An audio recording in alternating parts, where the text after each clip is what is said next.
Hi everyone, my name is Rachel de Guzman. I am your Sports on Purpose host. On this vlog, we will be spreading awareness on the most valuable life lessons learned and wisdom gained from playing, coaching, and participating in sports by bringing the most fascinating conversations with some of the most inspirational and insightful sports personalities in the country. Welcome to another episode of Sports on Purpose. My guest for today is a Consultant-Sports Psychologist of the PSC Sports Psychology Unit. His team of sports psychologists help national athletes to overcome mental roadblocks, enhance their performances, and achieve their goals. My guest for this episode is none other than Dr. Rodel Canlas! Yay! Hi, Doc. Welcome to Sports on Purpose. How are you doing? Thank you, Ms. Rachel, for the welcome. And I'm doing quite fine, although I could say that I am as busy as a bee. Mhm. Well, fulfilling and balancing my multiple roles as a professor, as a psychologist, and of course, as a sports psychology consultant. Wow. So thank you for being here, especially on a Friday. You must be tired already. And you could be resting right now, but you're still with me. So thank you so much. I really appreciate it. I'd Thank like, God, Opo. thank God I still have the energy to do so. Oh, thank you so much po. But a lot of people will really benefit from this, especially, I'm sure the national athletes will tune in to this episode and they will Mhm. really get much from it. They will really get a lot from this episode. So thank you for being here. You're doing us a massive favor. My pleasure, Ms. Rachel. Thank you. I'd like to begin my interviews by asking my guests what they think of certain quotes. So the quote that I prepared for you is from Muhammad Ali. Okay? Mhm. He once said, "Champions aren't made in gyms. Champions are made from something they have deep inside of them. A desire, a dream, and a vision." Ooh, I'd like to hear your interpretation of this. What do you Okay. think about this quote? Yeah. First and foremost, Ms. Rachel, I want to say this one, that who am I compared to Muhammad Ali? Okay, a legend in boxing. Okay, so I guess my response or reaction in terms of his quote is a matter of personal opinion of mine. Uh-huh. So with regard to his second statement that athletes are made out of dream, out of vision, definitely 100% I agree. Okay, because if we're talking about that vision, that dream, of course, in sports psychology, these are usually termed as intrinsic motivation. Mm. Okay, that's the intrinsic motivation which basically emanates from an athlete who sets him or her towards actualizing and developing his or her potentialities. Wow. Uh-huh. But on the other way around, when he mentioned that champions are not made in gym, well, I would tend to, although we might not take that one literally, but if I'm going to take it literally at this point, I might say, okay, that I don't really agree in Mhm. terms of that quote. Because for me, okay, the way I work with our national athlete, Miss Rachel, yeah, that intrinsic motivation, desire, and as well as the potentialities of our athletes, okay, to become elite, well, that needs an appropriate external environment. Yes. And of course, when we say external environment, those okay will be gym, field, ring, etc., where our athletes would actually train, practice, and consequently compete. In doing so, in such external environment, that is where actually they are developed, are groomed to become champions. Exactly. Best way to learn is experiencing things, doing things, Correct, right? correct, I'm not gonna excel, let's say, at basketball if I don't practice shooting or dribbling, right? So correct, yeah, correct. they go together, right? And to add something, Miss Rachel, to experience something, you need an environment for that. Yes. And that's also the very reason of how come our national athletes would train abroad. Okay, Mm. being in this new environment, okay, a new stimulating environment, they are more motivated and engaged in terms of their practice and training. There are things that can only be found there, right? Not and That's and right. experience. but Oh, cannot be experienced and found here in our very own country. So thank you for uh, for pointing that out. Thank you. You gave such a great and profound answer.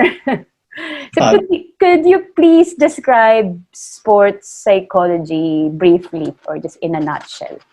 uh, this is something a little bit technical. So if sports psychology will be defined, that will be sports psychologist application of psychological principle models and as well as researches to be able to for athletes to be aided in terms of developing their abilities, skills, particularly the mental ones. So if their abilities and skills will be developed, that would be enhanced performance on their part.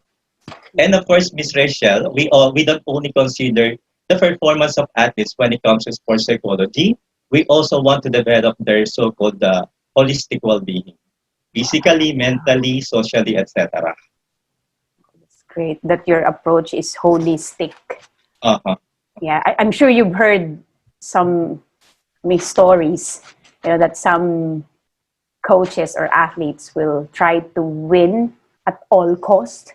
And it's really nice to hear from you that you're also working outside that, realm, that you also prioritize uh, social, emotional, psychological. That's great.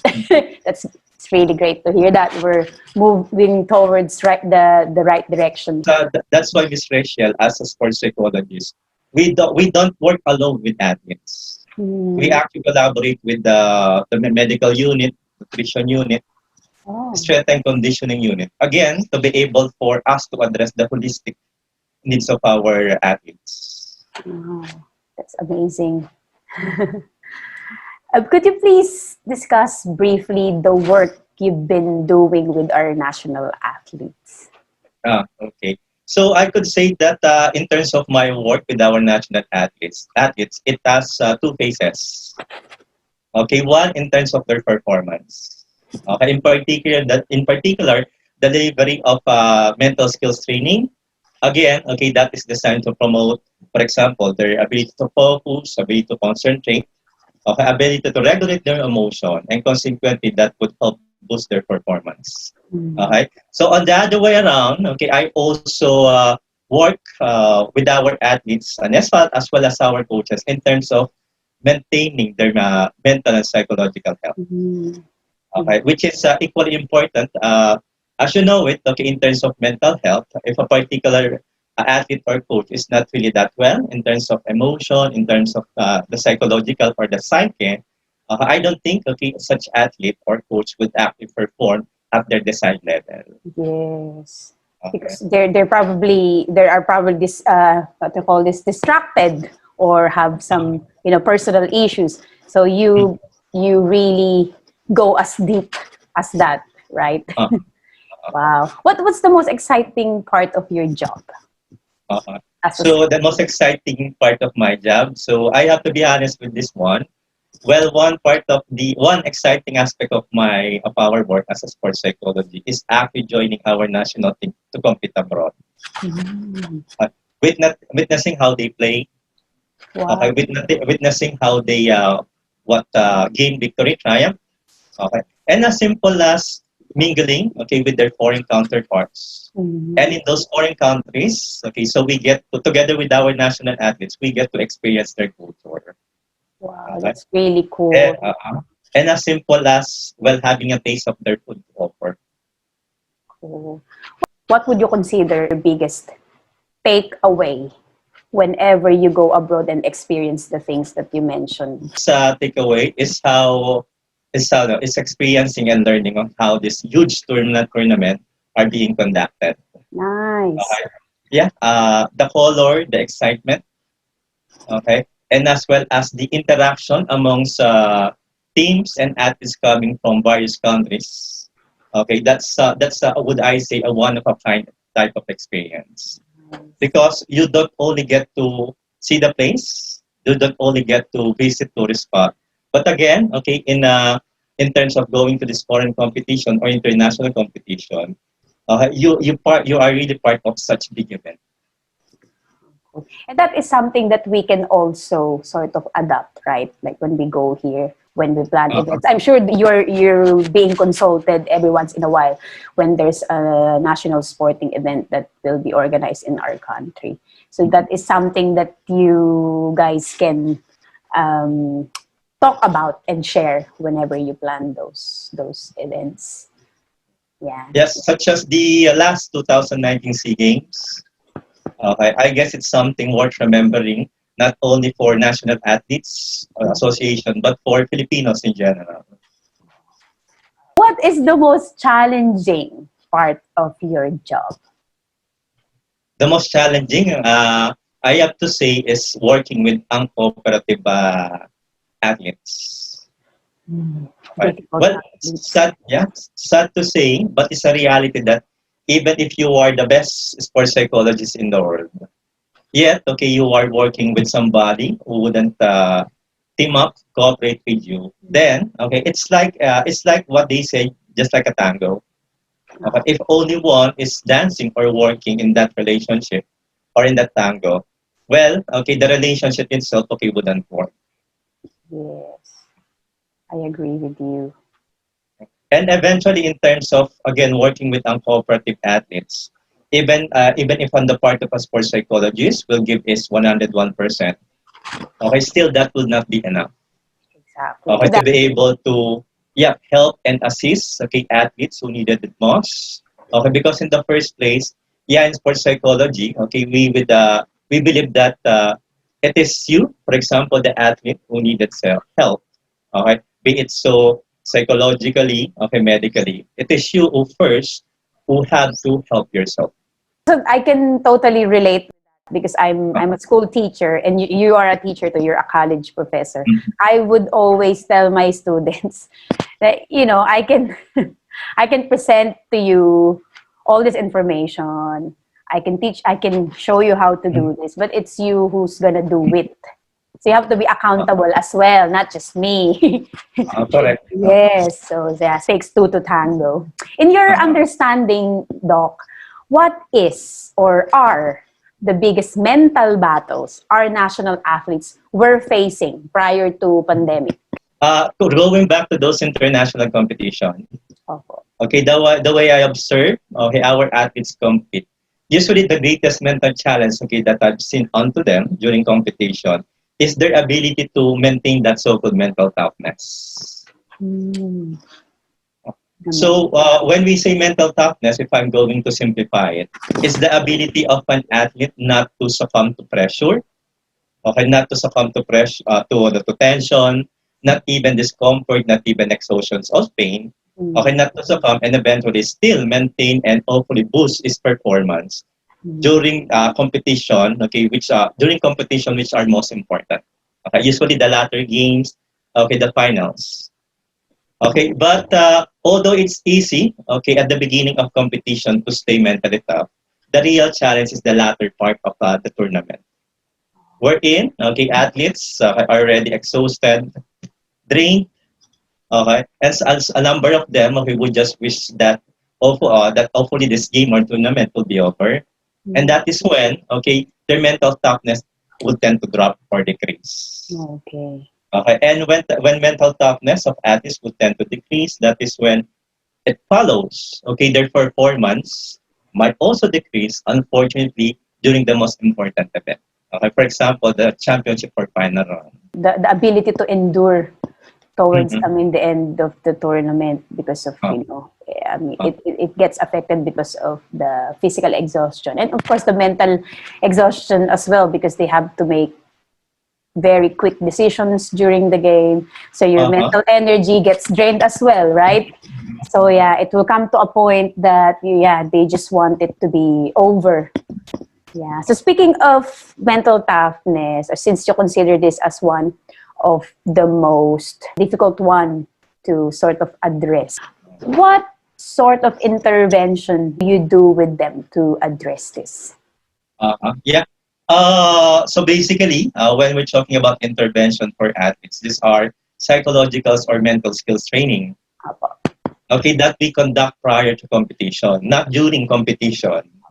Okay, and ideally during off-peak season Mm. of depending upon the national team, for instance. Yeah, I could actually cite some mental skills that we are working together with our athletes for them to acquire and refine this.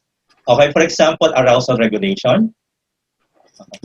Arousal regulation. When we say arousal regulation, basically it's physical and mental and even emotional activation in response to an upcoming competition. Okay, so a little bit of lecture at this point, Ms. Rachel, that in terms of arousal, it could be low arousal, moderate, and high arousal. Okay, now, depending upon the athletes, there are those who operate well or perform well at low arousal, meaning to say such as being calm. It's still okay. There are those athletes who would like to perform better or perform better at moderate arousal. Okay, not too calm and not too intense as well. And still, okay, a number of our athletes would tend to perform at their peak or at their best during high arousal when they are really intense or pumped up. That's Okay. probably me. I'm very intense on the field. Yeah, that's So probably. you could relate onto that, Miss Rachel. Yes, totally. Prior to competition, again, athletes are actually trained, okay, or taught of regulating the level of arousal. Okay, so for example, on your part, okay, you need high arousal. So even prior to the competition or the actual game, you already psych up yourself. Okay, psych up, okay, pump yourself physically, mentally, emotionally. So by the time that you are in the field, okay, so you're already on the right level of arousal. So meaning to say, in Tagalog, that will be yung tamang timpla.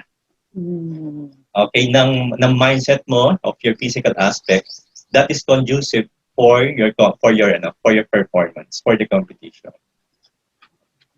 Aside from that, we also have a simple last self-talk. Self-talk. Okay, such as if athletes would tend to have negative thinking or negative self-talk, such as, well, okay, this guy is too big for me, he looks too strong for me, then okay, positive self-talk could actually counteract that, such as talking to oneself, okay, hey, although he is big, okay, I was actually trained to face such big opponents. So like countering negative self-talk. Exactly. And we also have this imagery, okay, mental imagery.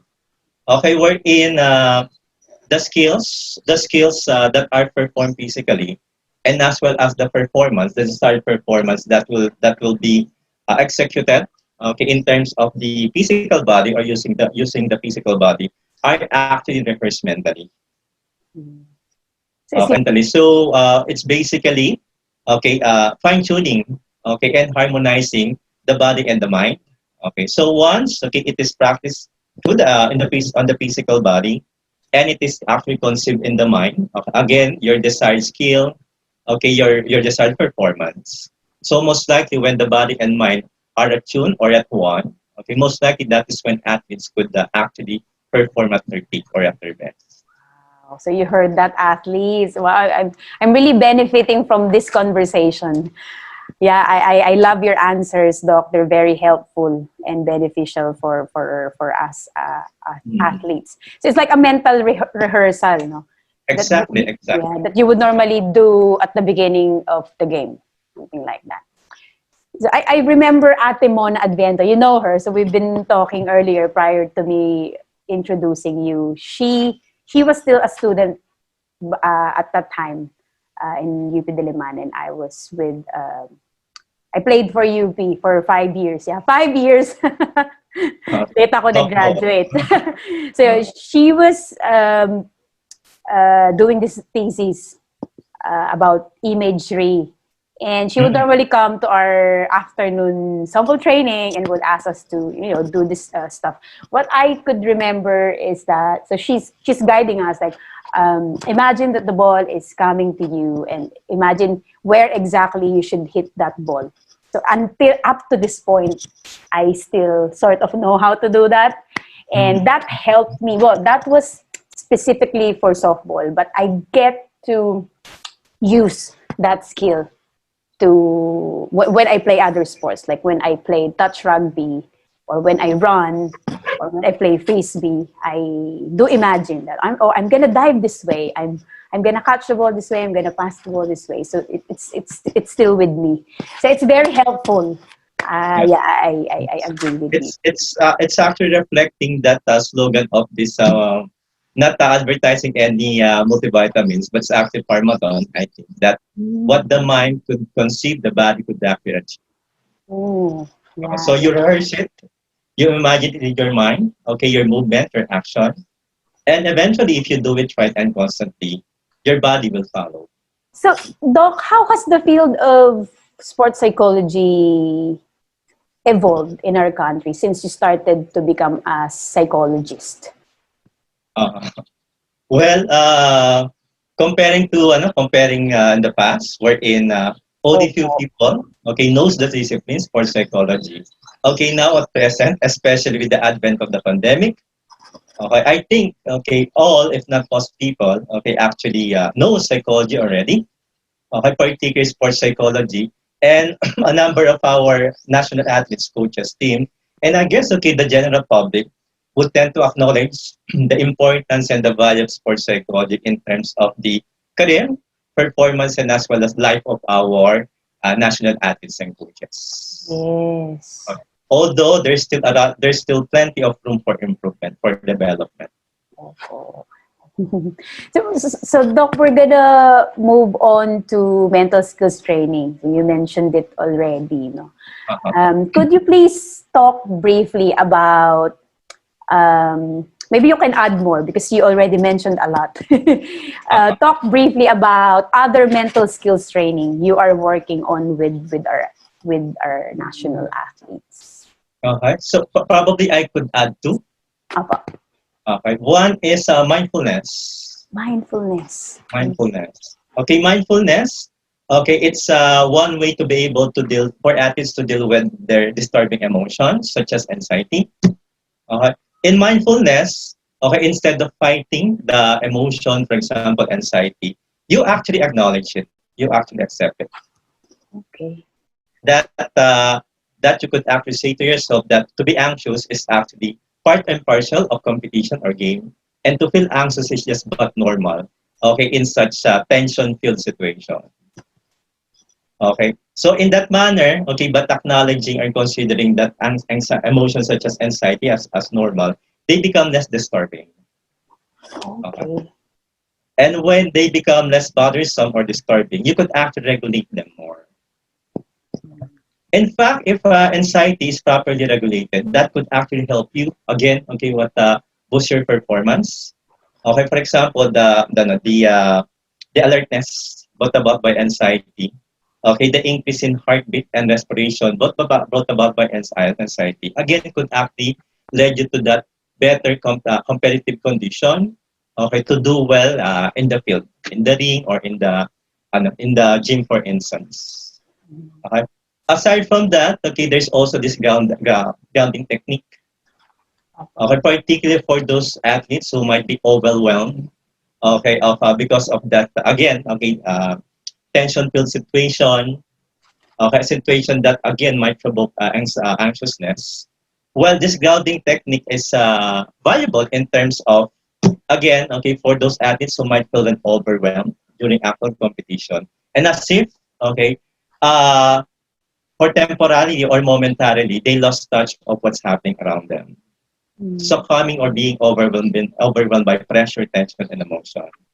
In grounding techniques as simple as, okay, you ground, okay, the athlete at present, okay, such as asking him or a question, what do you see? What do you feel?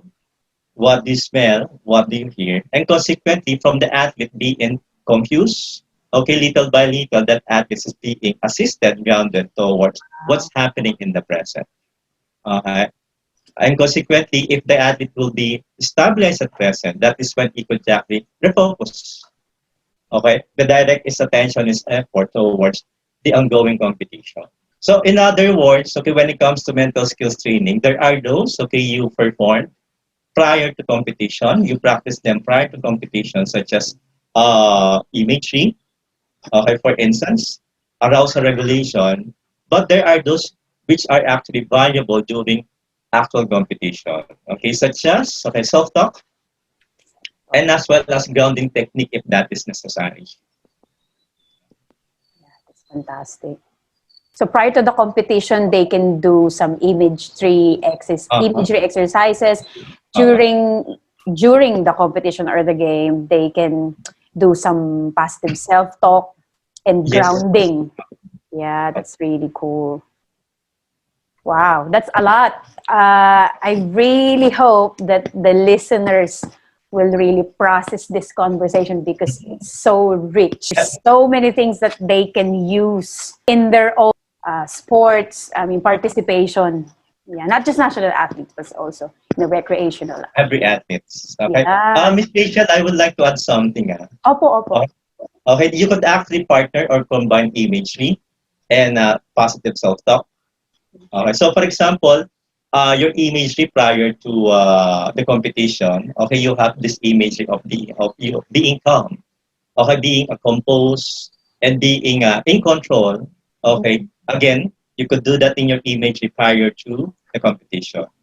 While during the competition, the actual game, that is when it could be supported by self-talk.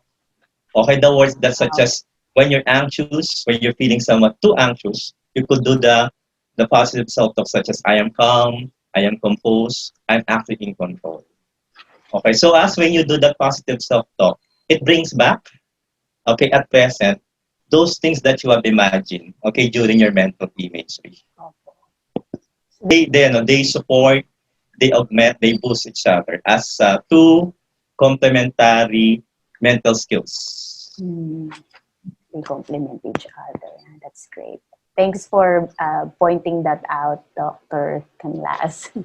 So we know that, as we're both teachers, and from that perspective, we know that connecting with our students or with our athletes, I'm a coach as well, and you're a sports psychologist. It's very important, right, that we get to connect with them Yes. in a deeper level so that we get maximum results. What are the ways, or how do you connect with your athletes on a deeper level? Like, what sort of technique do you use? Uh, Actually, you already said it, Miss Rachel. Okay, in Oh, terms of connecting, okay, with our athletes, okay, that's very important. Okay, because if you're connected with them, more likely they're going to listen to you more. And if you're connected with them, okay, the more you could have that healthy, okay, productive relationship with them, with our athletes, with our team. Okay. Uh, but I have to say this one, during initial contact with our athletes, well, I don't talk about sports psychology. mm, okay. I don't even talk about their performance. I actually just talk to them casually. Okay? Try to get to know about them as person. Okay, what are they regularly doing? Okay, and in that manner, the typical conversation that I engage, okay, with our national athletes, that is when the so-called rapport or that sense of comfort and trust is established, okay, between me and okay, what our athletes. Okay, so again, the important key will be that sense of feeling of comfort, okay, and familiarity with each other.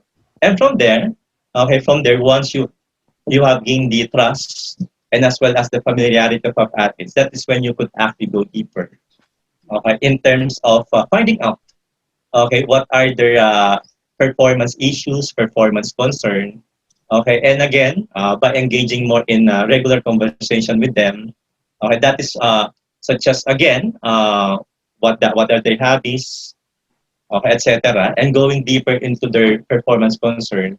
Yeah, that is when you actually little by little or gradually build your relationship with them. Mm, Uh, for me, Miss Rachel, this approach is very Filipino.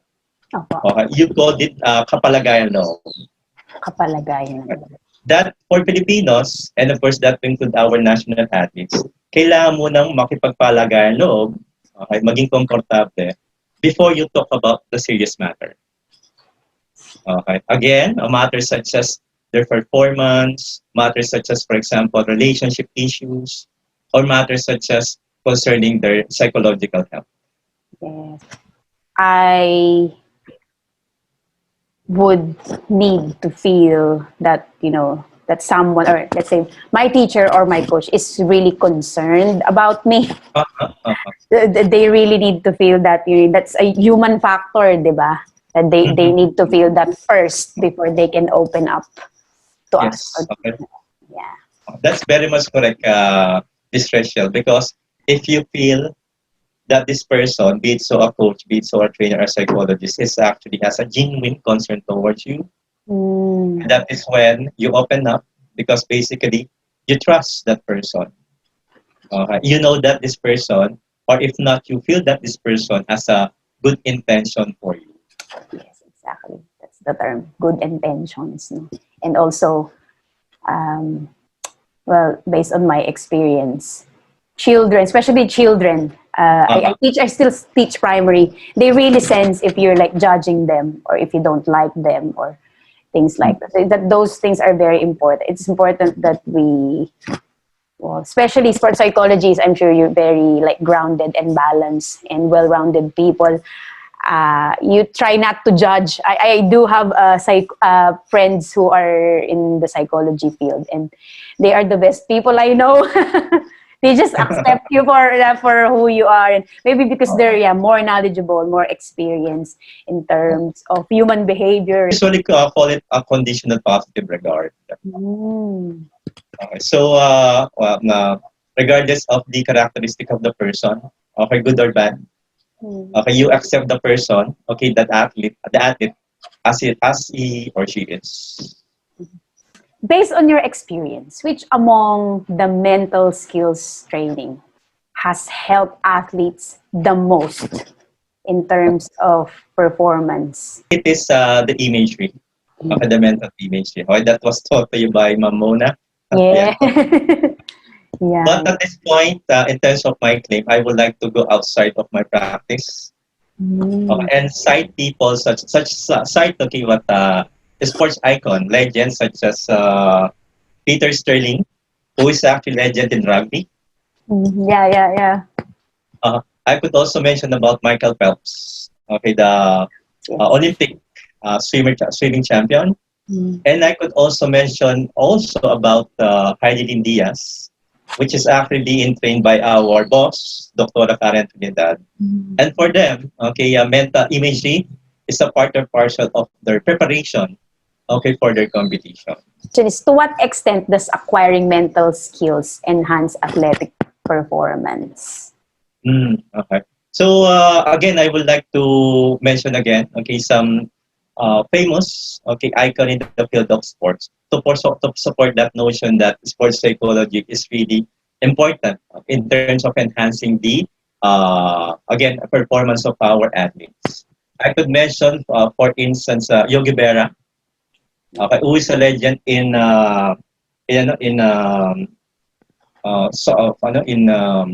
baseball. Baseball, yeah. And I guess, okay, most everybody's familiar or know him. Tiger Woods, an icon in golf. Yes. Okay. And for them, the two of them would tend to say and state that in terms of athletic performance of sports, it is actually 90% mental. Okay. And Yogi Berra would tend to extend it further that, again, it's 90% mental in terms of sport and only 10% is your body. Okay, so relying on the statement of these two icon in sports, mental skills training is really important. Again, in terms of our athletes, okay, having that so-called competitive edge in actual competition, aside from their tactical, technical, or in general athletic skills. Usually, Ms. Rachel, in a heated competition such as the finals or the championship round, the one who is mentally tough, it's believed to be, okay, will be the champion, will be the winner. The one who is mentally tough amongst two competitors or amongst two teams. Yeah. Because of that, you wouldn't allow yourself to give up. Yes. Amidst of this probably overwhelming competition or even overwhelming opponent. Yes, I agree with you po. So, Doc, what motivates Filipino national athletes the most? I must say, okay, it's the love and passion for their sports. Love and passion. Okay, they're actually doing it. Okay, for most of them since childhood, and it's already part of themselves, a part of their life, literally and figuratively. And I could also say that that their family. Okay, and let us not forget. Okay, that's in their sport, in their own sporting career, they're actually bringing the name of the country, Yeah. Philippines. Doc, could you please give an example or probably examples of when you overcame a difficult challenge in Uh, preparing an athlete, this certain athlete or this certain team for a competition? uh, Yeah, I could cite one, but of course, is for her identity would remain anonymous at this point. Yeah, this particular athlete actually, prior to this, in preparation to, or rather prior to another international competition, unfortunately, he or she had several losses.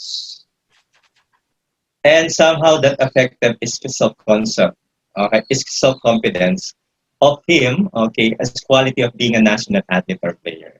Okay, so which sets in that degree that the self-concept and even the self-confidence of athletes already unlikely affected. That would follow that back then I needed to perform already actual therapy. Oh. Okay.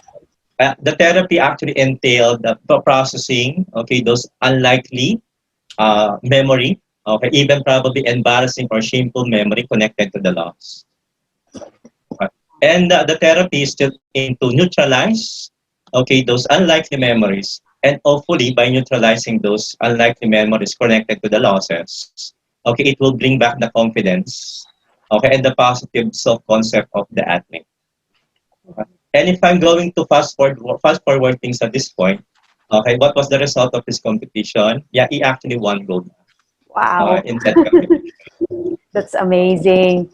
You know what, Doc? I'm very impressed. But I'm beyond impressed. I don't know how to put it in words, but I wasn't aware that these incredible things have been, have been going on. I mean, between you and between sports psychologists, between you, your team, and the athletes.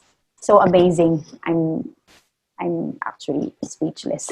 Thank you. See, I hope the present national athletes are able to listen to this and really appreciate the things that you and your team are doing. But Ms. Rachel, I have to say this one, that in terms of our work with our national team at athletes, it's not always winning, it's not always victory. Mhm. Of course, defeat, losses are reality and part of any sporting career or event. Yeah. And on our part, aside from assisting our athletes towards becoming champion, becoming gold winners, etc., well, we are also there during their down moments, their lowest moments. Nice. Yeah, when they lose, okay, when they are able to achieve, okay, what their goal during an actual competition or game, that is when, okay, we sit down together and process the Nice. experience, process their emotions. Yeah, I was about to ask if there Uh, is, some processing, and there's some processing after the yeah, after the tournament, because I'm a coach myself, and I would always, and win or lose, I would always talk to them at the end of the game to process things, because whatever happened during the game, it's not just, it also gonna transcend outside that, beyond that, and they need to realize, reflect, and process what just happened. Otherwise, they wouldn't really learn. And I also learn when I do that, when I talk to them, and also when I listen to their response. So yeah. and our athletes are in first and foremost are persons, are humans. Yes, Okay, they also experience hurt, pain, yes, okay, that are needed to be expressed, if not released, again during a post session after competition. Okay, and as you said, okay, aside from venting out their unlikely emotion, that's also for them to learn, uh, even from something that entailed defeat or loss. yes. It's very important for their total well-being, Mhm. because being an athlete, it's only one part of themselves. So that's Uh-huh. one way to express themselves, but they are not just athletes, they're also people. They're probably also mothers, sisters, friend, partner. So those are different sort of, they're coming from those different perspectives. So have you ever come across an athlete? Well, we don't need to name them, of course. Have you ever come across an athlete that you have to work with that has a recurring mental health condition? And how did you deal with that athlete? Yes. Yeah. There's actually one or two. And it's a recurring mental condition because the athlete, again, refuses to cooperate, okay, to perform what we agreed in our quote-unquote therapeutic relationship. Okay. So consequently, if even if the plan for his or her mental wellness and recovery is there, but she doesn't stick to it, it wouldn't work, or it didn't work. Mm-hmm. So far, okay, to be able to in a way push or pull further, okay, that athlete that athlete to perform his mental wellness program, I actually collaborated with their teammates, coaches. I also coordinated with their National Sporting Association. I also coordinated with the nurses of medical and athlete scientific services of PSC. Okay, just to be able for to work as a team. Okay, and on a daily basis, okay, focus on the athletes and to make sure and as well as to motivate him or her, to perform his daily mental hygiene program. Mm-hmm.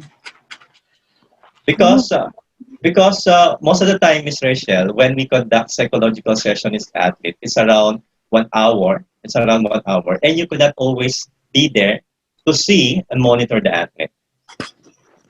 Okay, and that's why you need other persons again, okay, such as nurses, dormmates, teammates, okay, to at least remind the athletes, hey, okay, sabi nito, okay, ganitong oras, dapat ganito yung gawin mo. What type of rewards or reinforcement do our national athletes respond to the most? For me, Miss Rachel, although the extrinsic reward, okay, would work, okay, would help. But still, the strongest motivational factor will still be the intrinsic one. Mm-hmm. Okay, that in particular, that sense of satisfaction and fulfillment of winning. Okay, and that because you won, because you work a lot, you sacrifice a lot, and you deserve such triumph, such victory. And from what I see on our national athletes, okay, when they again experience that joy and happiness of winning, okay, the more actually they motivated they are, okay, to prepare, okay, for future competitions. Speaking of competitions, how important it is to control emotions during competitions or games?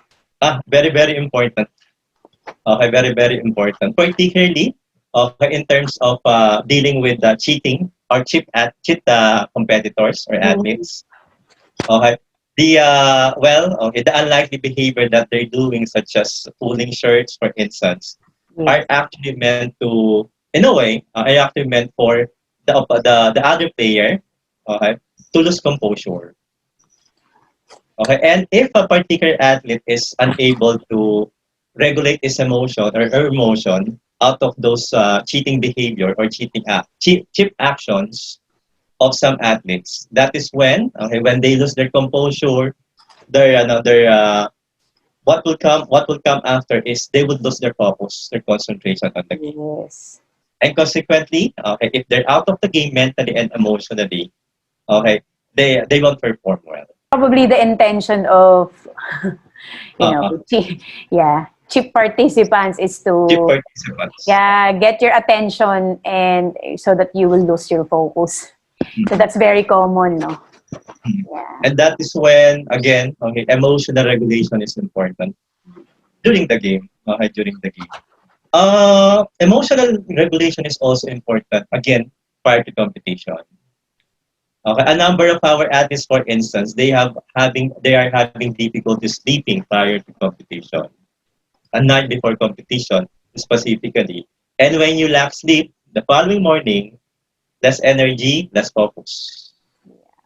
Okay. And why do they experience difficulty sleeping a night before the competition? Again, because of emotions, the anxiety, the nervousness, the anxiousness associated with tomorrow's competition. And again, okay, if you feel anxious, if you feel nervous, the answer is emotional regulation. I do experience that.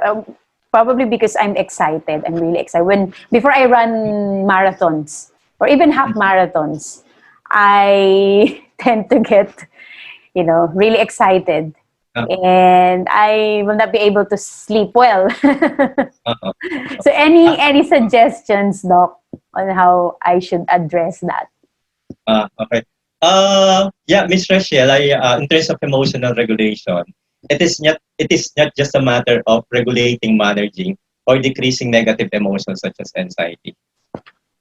Okay. So it is on the other way around. It is also regulating, managing, yeah, positive emotions such as excitement. Okay. And as you said, okay, when you get too excited prior to a competition or game, such as your marathon, you don't get to sleep well. And it follows, okay, that if you're psyched up, okay, pump up the night before, it will follow that you need to psych down. Mm. And a number of our athletes, when they try to psych down, once more psyched up, or calm down, as simple as, okay, they listen to their favorite relaxing music. Okay. I'll Okay. take note of that. So if you're too excited prior to the game, yeah, when you listen to your again favorite relaxing music or just your common relaxing music, uh, it will in a way lower down your level of arousal and your excitement. And I guess when it is on the right level, okay, your emotion and your arousal, yeah, mentally, emotionally, it will be more conducive for you to go to sleep. Wow, really getting a lot from this. We're gonna move on po to goal setting. Okay, so there are, just for the benefit of the audience, so there are, usually there are the three general types of goals: outcome, Uh, performance, and process goals. So, but before we discuss that in detail, how important it is to set a goal for for athletes, for teams. uh, if I could actually make use of the utmost important, I'm going to use it at this point because when it comes to goal setting, it's sets the vision okay for our athletes. Okay, on what competition that they're going to play for or play in or play on, and what to prepare on, how to prepare, okay, for that competition. Basically, in terms of goal setting, it sets the direction and as well as individual steps for our national athletes on what to do and how to do to be able to reach or attain that aim. Uh, and if I'm going to go it further, uh, goals, particularly short-term goals, for instance, would actually give a structure on the daily routine or activities of our athletes. Okay. To do those daily, small, regular, yet very important actions or behavior that put it up when put it together, that would equip our athletes towards being more in their optimal condition in preparation again for them to compete well in national competition. So in terms of that short-term goals that you could actually do or achieve in a daily basis, such as eating well, sleeping well. Okay, so what else? Training well, training smart. Again, okay, those small things, okay, which could be your goal, your short-term goals, will eventually accumulate and will lead you further, nearer to your intermediate goals and long-term goals. Yeah, short to intermediate to long term. Uh, I can remember the Atomic Habits. I was just listening to, uh, I can't remember which chapter I'm on, but yeah, it has something to do with the small things, the little things that, yeah, you need to sort of correct or establish small habits, so that, yeah, I can totally relate those information that I heard from that audiobook to what you just what you were just saying. So yeah, going back to more specific goals. So the first type of goal that we mentioned earlier is outcome goals. So just for the benefit of the audience, so these outcome goals are described as, the intentions relative to the performance of others involved in a certain sports. The key distinction of outcome goals to other types of goals is the notion of social comparison, and the objective of winning, the objective of dominating the opponent. So that's the outcome goals po, no? And the performance goals are based on levels of personal achievement. And it's very common in long distance sports, long distance repetitive sports such as running, cycling, triathlon, where we try to beat our previous record. Okay, so it's performance goals. And the last one is the process goals.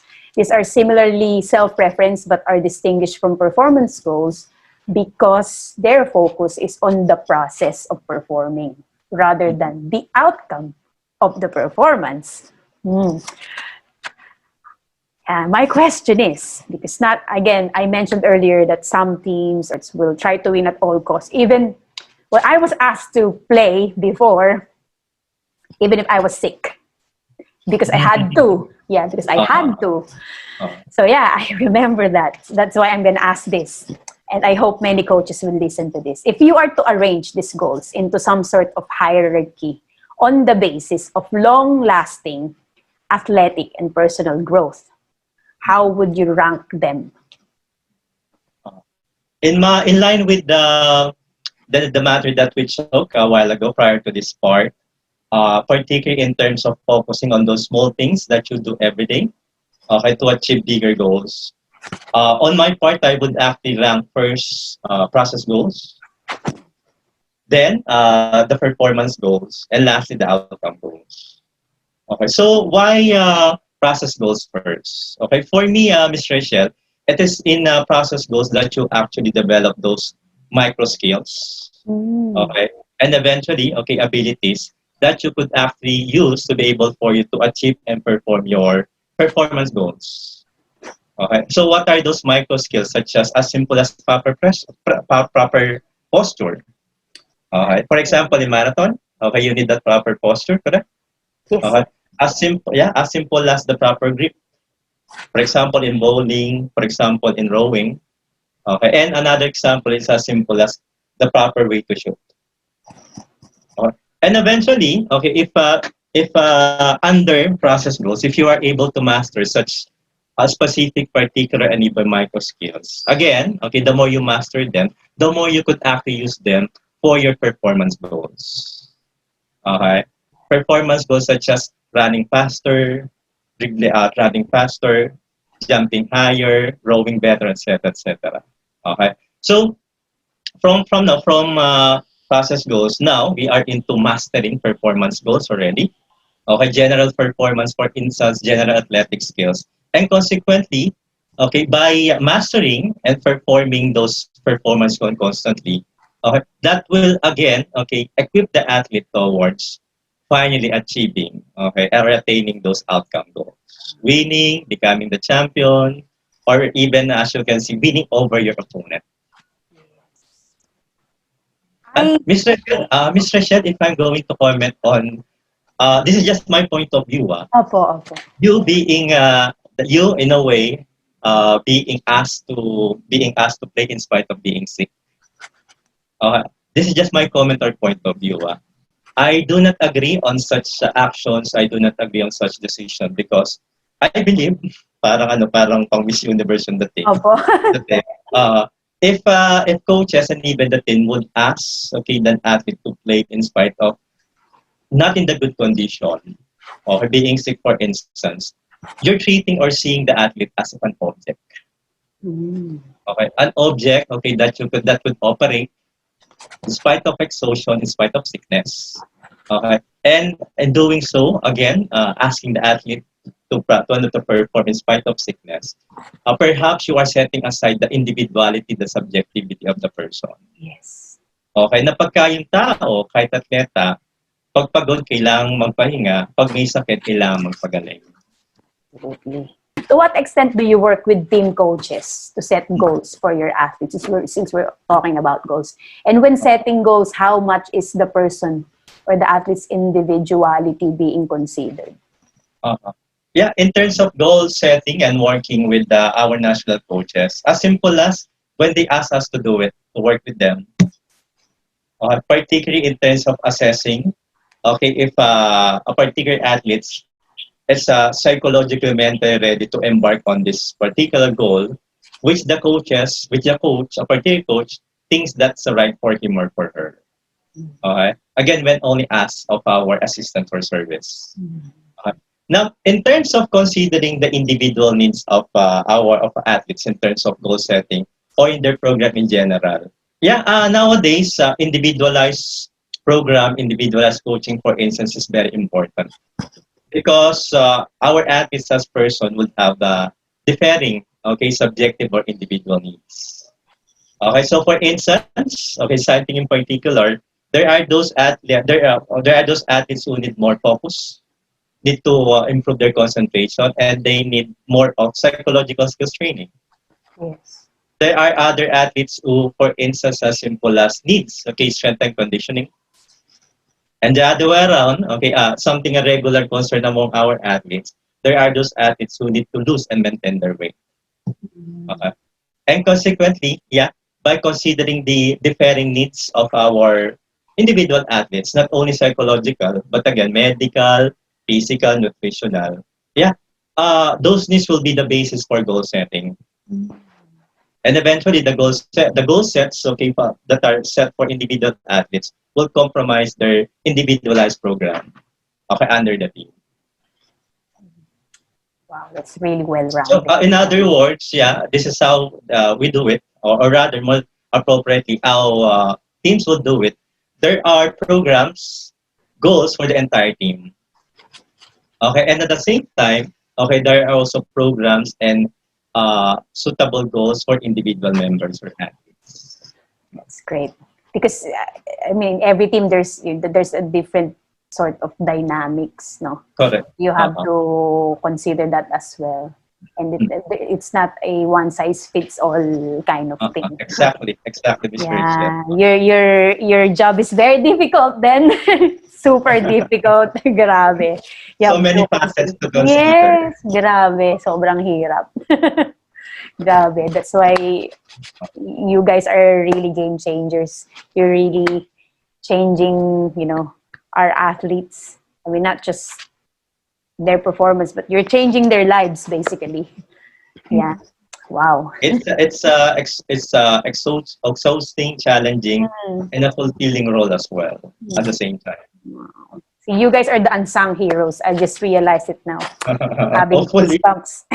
Yes, you are. And hopefully this conversation that will really reach many people so that they get to, they don't just appreciate the athletes, the coaches, and also the people that supports you. You're just at the background, diba? Sometimes they just see, oh, he won, or Hidden Diaz won, and then they didn't see other people who helped her to get there, such as diba, yourself and your team. So it's really nice that you were able to speak about what an incredible work you've been doing with our national athletes. But on our part, Ms. Rachel, although when an athlete or team won, our part is not acknowledged. But us, okay, seeing the happiness, the joy, the collective joy of a team, for instance, we already feel that we're part of their victory, their accomplishment. Very selfless. Even just on the background, as you said. We're now gonna move on to the second to the last part of the interview, which is flow. So Mihaly Csikszentmihalyi, I hope I pronounced that right, describes flow. Yeah, he's also a psychologist, right? Yeah, and he's written the book Flow. So he describes flow or also known as in the zone, as the state in which people are intensely involved in an activity, that nothing else seems to matter.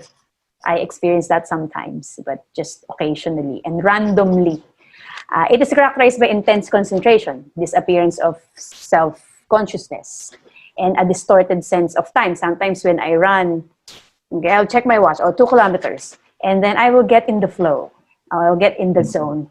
And then before I know it, I'm already on my 8 kilometer. How did that happen? So, so this is the moment when I find unbelievable ecstasy when running or when playing other sports sometimes, and when I hit an optimal experience. So have this concept introduced to your athletes already? Have you guys been working on this? Yeah. Oh. Yeah. First of all, to the teams, okay, that I'm handling in particular. And so far, we needed to introduce the flow because some athletes actually experience it, but they are not aware. Okay, that's actually, they're already in the state of flow. Mm. And aside from that, okay, we needed to introduce the concept. Okay, again, okay, if artists would tend to learn and realize about this concept, okay, the more likely they're going to work on achieving, okay, such flawless a situation or state during their actual game. That's great. So how do you end up in the flow channel, or how do you end up in the zone when you are playing or participating in long distance competitive sports? Perhaps I could use the statement of Sixten Mihai, stating that when you are in the flow, nothing else matters. Okay, nothing else matters. Ironically, when you are in a state of flow, or one way for you to be in the state of flow, nothing else matters, even your performance.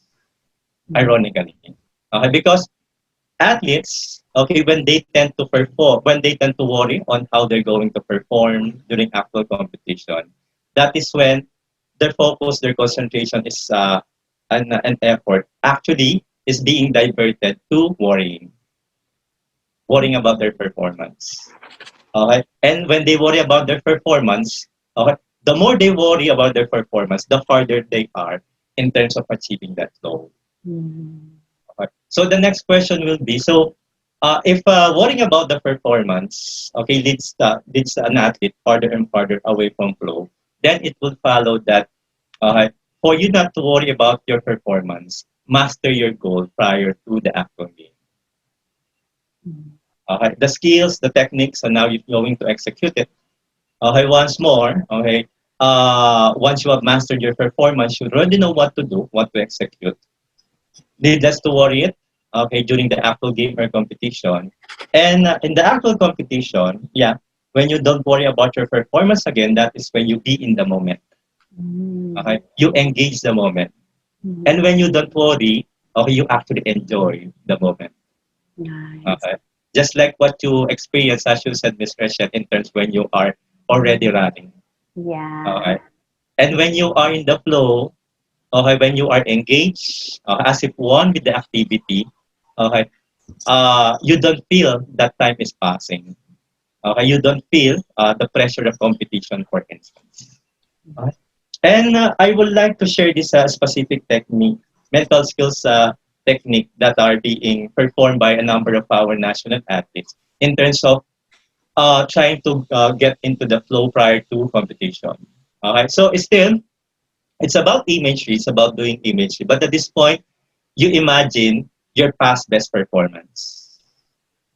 Again, you imagine relieved, okay, prior to the actual competition, okay, your best performance that you've done in the past. Okay? And in relieving or reimagining your best performance in the past, you reimagine how you performed or executed the skills. Okay? You reimagine and experience how you perform well during the actual game in the past. And you also relieve, for example, what you see, what you feel, what you felt. Okay? What are the emotions we have experienced during that time? And in doing so, once we're using this particular technique of mental imagery, Okay, our national athletes, a number of them, are actually preconditioning. Was more preconditioning their body, their mind, their emotion to be closer to that flow. Mm. Okay. So as, okay, if they are closer to that flow or zone state before the competition or game, more likely, okay, they're going to achieve or attain that during actual competition. Okay. Thanks. But you said though they try to imagine their recent sort of Uh, best performance. Performance. Opo. How about the athletes who are just beginning, like if they haven't really achieved that much yet, and Yeah. they don't have anything to consider as their best performance? How are they gonna access flow? Uh, the alternative to that, if not their best performance in a competition, their best performance during training. Okay. For example, if it's a matchup between you and your teammate, and you manage to win, for example, to that more advanced teammate of yours, okay, and that is actually a positive memory of winning, again, which you could actually relive, reimagine, okay, for you to be, in a way, conditioned to be near on that flow state or zone state. Okay. So would you say that achievement no is an ingredient in order to access flow? So would you Uh, say that only advanced athletes or experienced athletes can experience flow or can access flow when they need to access it? okay. Even regular athletes, even recreational athletes, okay, would actually experience and achieve that flow.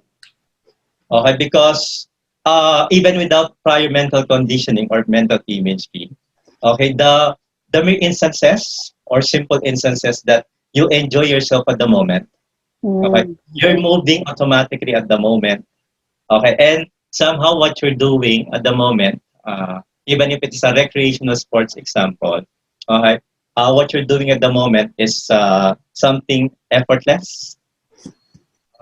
Probably you could relate onto that, Ms. Rachel. It's already a state of flow.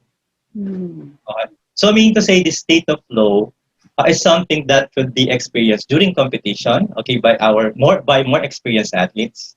But at the same time, it's something that you could experience on recreational, okay, sports, non-competitive sports. Opo. Probably po the difference lang is that probably advanced or highly trained athletes or elite athletes, national athletes have this advantage Mm. that they could access flow Uh-huh. whenever they need to, because Mm. obviously they're being trained to do Uh, this, uh, versus the recreational athletes that they only randomly experience uh, this, yes, on yes. a daily. Uh, yeah. So In when they other words, the difference between professional or elite athletes over the recreational athletes in terms of accessing the flow. Yeah, for our elite athletes, they could actually do it by intention. Yeah, nice. I would like to learn how to do that. I'm gonna read more books, and I will, sometimes bother you, and ask you questions. Yeah. Wow. Is there anything you'd like to add about the concept of flow? Ah, it's a little bit of Mrs. History, Miss Rachel. Okay, the concept of flow is actually as far as ancient Chinese philosophy, the Taoist, okay, philosophy. Mm. Okay, wherein if you don't worry about things, okay, such as on the part of athletes in terms of their performance. Okay, if you don't worry about again the defeat of losing, and just enjoy the moment, okay, and be in the moment. Okay, you just allow the flow. You just allow your body to move. Okay, you just allow your mind to operate. Okay, and this flow, okay, will tend to connote automaticity. Okay, being automatic on your movements, on your thinking. And once an athlete, for instance, would operate in an automatic way, again, okay, that's uh, its performance during actual competition or game will be seemingly effortless. Wow. Again, its origin is actually this ancient Chinese philosophy of Taoism. Okay, the flow. Flow. I should read more on that. It's very interesting. That's a very interesting topic. We're now going to move on to the issues or mental battles, roadblocks that our athletes facing now. So amateur and professional sports events around the world have been restricted. Teams and athletes have had to adopt social withdrawal measures. This have interrupted their training and preparation routines for competitions such as the Olympics. This obviously have major effects in their lives and career trajectories. Given this distressing scenario, sports psychology play a very powerful role in terms of supporting athletes in facing mental battles. How is your team addressing this matter? What's the biggest struggle so far of our athletes during this pandemic, and how is your team supporting? So in terms of our work and effort, us belonging to the Sports Psychology Unit of the Philippine Sports Commission, we have this regular webinar sessions to our athletes that would help them address their concerns, psychological, relational during this pandemic. Okay. So aside from this webinar tackling about their concerns, we also, this is our actual opportunity to share more about sports psychology, and particularly what sports psychology skills that they could actually still perform amidst of this lockdown or this community quarantine. Okay. So those are basically team sessions. Okay. But the other way around, if there are particular athletes who needs more than just group session, that is when we shift to individualized session. Okay. Again, athletes, for example, having a problem in terms of feeling sad, anxious, and even depressed as an effect of, again, this pandemic, the community quarantine, and the cancellation of their training and competitions. Now, in terms of the concern of our national athletes, I must say this one. Okay, something realistic. It's the first one important or main concern is actually in terms of financial concerns. Okay, brought about this pandemic, and we also coordinate with their coaches and with their national sports association in terms of their financial concern. And thankfully, we have a number of coaches and as well as team and national sports association who would give extra financial support for our players so as to answer not only their needs, not only their individualized needs, but even answering the needs of their family. Because as you know with Ms. Rachel, our athletes are not only playing for the Philippines, but they are also working for their families. Yeah, I'm aware of that po. Yeah, what I mentioned earlier, I represented softball when I was a teenager. I represent softball in international sports competitions, and we would normally scrimmage or play against more senior softball players than us, and of course we sort of develop some kind of friendships with them, and I was aware that they were also working while they were training. So that's really hard. And on the other side, Ms. Rachel, our national athletes are actually adopting or adjusting. Oh. Okay, that they are actually into online businesses, some of them. Okay, and other new occupations. So they actually doing it now. Okay, to be able to augment their financial needs. Wow.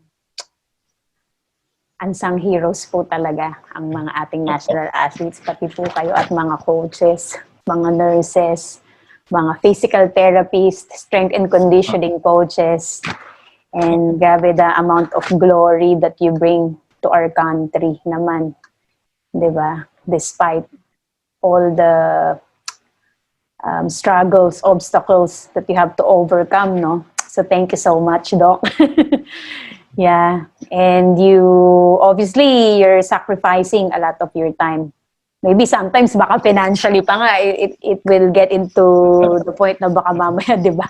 It happens yung ibang coach na alam ko, sort of naglalabas sila ng sariling pera, no? Their own money, just to shelling out from their own very pocket. Yeah, to help national athletes. What aspects of Filipino culture, in your understanding, hold our Filipino athletes back? For me, Miss Rachel, rather than the aspect of the Filipino culture, it's more of still the mindset of our general public. That although it's quite apparent or clear that sports and sports psychology and psychology itself in general have gained acceptance, so wide acceptance in our society today, is still those stigma labeling regarding seeking psychological services are still there. Such as this mindset of psychology as only for people who are mentally disturbed. And in terms of sports, well, some would tend to have this mindset still that sports psychology are only for the mentally weak athlete. And consequently, if some athletes would tend to adopt such mindset, being in a way embarrassed or awkward in terms of seeking psychological services, that mindset alone will prevent them, will give them doubts in terms of, again, approaching us and being delivered of our services. Asking for help. No? There's a certain stigma attached pa rin to seeking for psychological help. Yeah, thanks for that. We're now gonna wrap up, Doc, and I'm sorry if it's taken a long time. Grabe, but your answers are gold. Really do appreciate your answers and your generosity. Yeah, we're gonna move on to Fast 5 for the wrap up. For this part po, only answers. You can't explain. Sorry.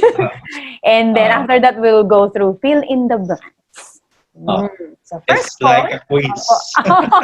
Just to wrap things up, para din po dun sa mga siguro at the beginning walang time makinig, they can fast forward to this one and they will get the full context of what we talked about. First one po, Fast 5. What is the best way to motivate Filipino athletes to achieve more? For me to continue loving their sports, to continue being passionate about their sports. Question number 2. When is the best time to work with a sports psychologist? When athletes are still young, grassroots, when they're still on the stage of development. All right. Number 3. What sets apart the high-performing athletes from the low-performing ones? Mental skills.